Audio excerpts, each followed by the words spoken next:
Sa kauna-unahang pagkakataon sa kasaysayan ng SSS, itinaas natin ang pensyon sa ilalim ng SSS Pension Reform Program.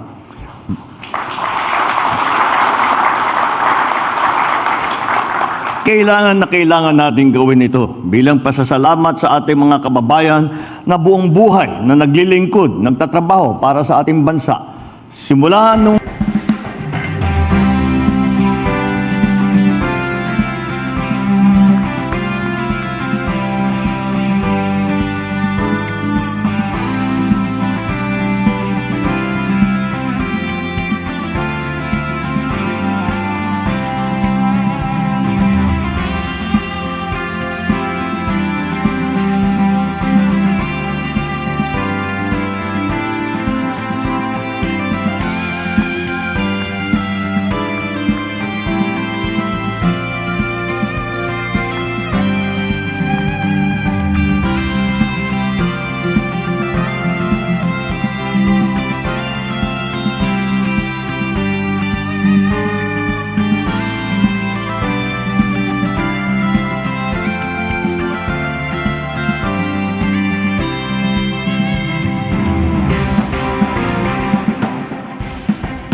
mga kababayan, ang Pangulo ng Republika ng Pilipinas, His Excellency Ferdinand R. Marcos Jr.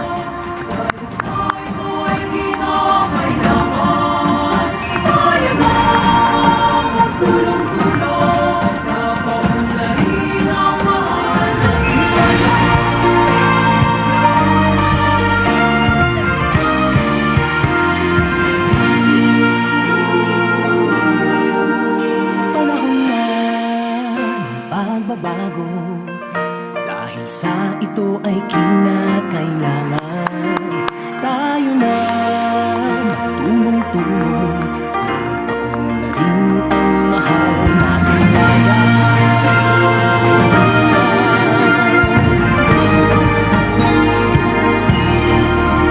Panahon na magbabago at ayos ang mga dapat ayusin.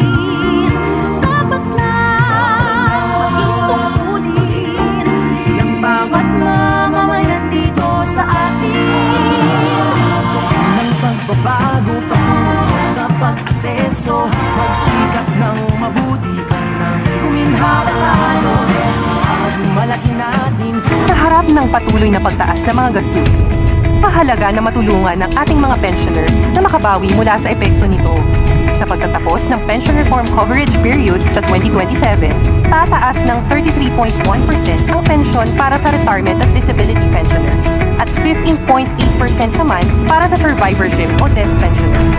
Ito ang kauna-unahang major pension adjustment mula noong 2014 at ang huling dagdag ng 1,000 peso allowance noong 2017. Isang makasaysayang hakbang para masiguro ang mas mataas at mas makabuluhang SSS pensions para sa pangmatagalang panahon.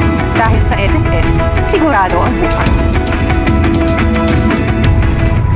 Upang ipakilala ang ating panauhing pandangal, tinatawagan natin ang kalihim na Department of Labor and Employment, Secretary Bienvenido Laguesma. Mga kababayan, ang Pangulo ng Republika ng Pilipinas, His Excellency Ferdinand R. Marcos Jr.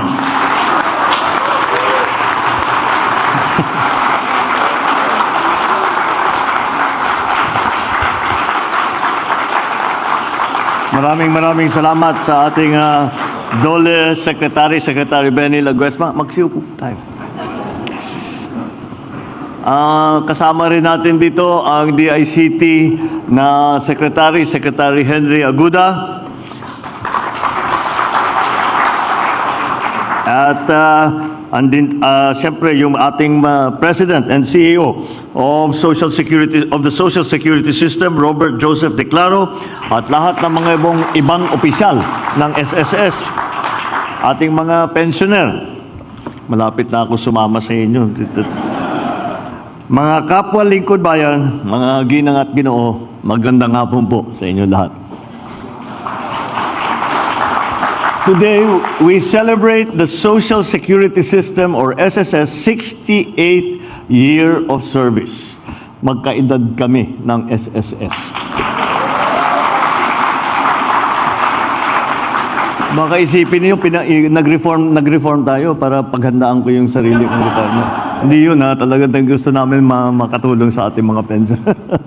Sa halos 7 dekada, naging katuwang ng pamahalaan ang SSS sa pagbibigay ng seguridad at proteksyon sa ating mga manggagawang Pilipino.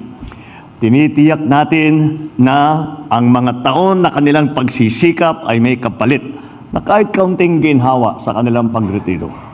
Ang SSS, kasama na rin dyan ang GSIS, ay sumasagisag sa pangako ng pamahalaan na ang bawat Pilipino, nasa pribado o pampublikong sektor man, ay may karapatang magkaroon ng seguridad at dignidad sa kanilang pagtanda. This event places our beloved pensioners at the heart of our endeavors. By celebrating as one, the SSS and GSIS uphold that social protection is a responsibility of the government to its people. Sa kauna-unahang pagkakataon sa kasaysayan ng SSS, itinaas natin ang pensyon sa ilalim ng SSS Pension Reform Program.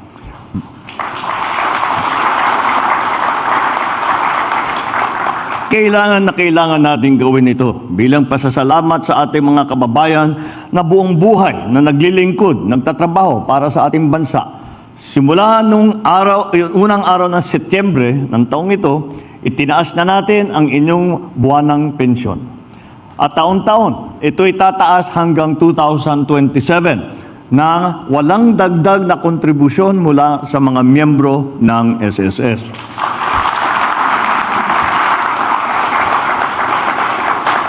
Kasama rito ang 10% pagtaas para sa mga retirement at disability pensioners at 5% pagtaas para sa survivorship pension.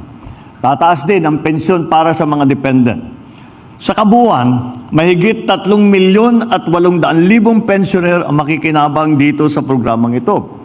At sa loob ng 3 taon, halos 73 bilyong piso ang mailalabas para sa ating mga pensioner para makabili ng gamot, ng pagkain at iba pang mga pangangailangan nila. At yun, karamihan para maiabot sa mga apo. Ang perang ito, siyempre, pagka yung mga apo ninyo, yung mga inaanak nyo, pagdating ng Pasko, pagdating ng birthday, di ba? Kakahiya naman, wala kang maibigay. Asahan nyo yung SSS, andyan na.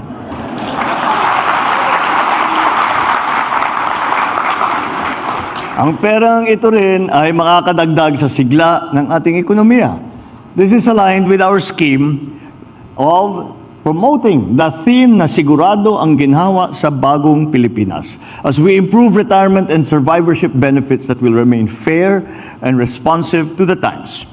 Sa mga kapwa ko, lingkod bayan sa SSS at GSIS, huwag natin kakalimutan na ang bawat kontribusyon ng ating mga miyembro ay bunga ng kanilang pagsisikap at sakripisyo.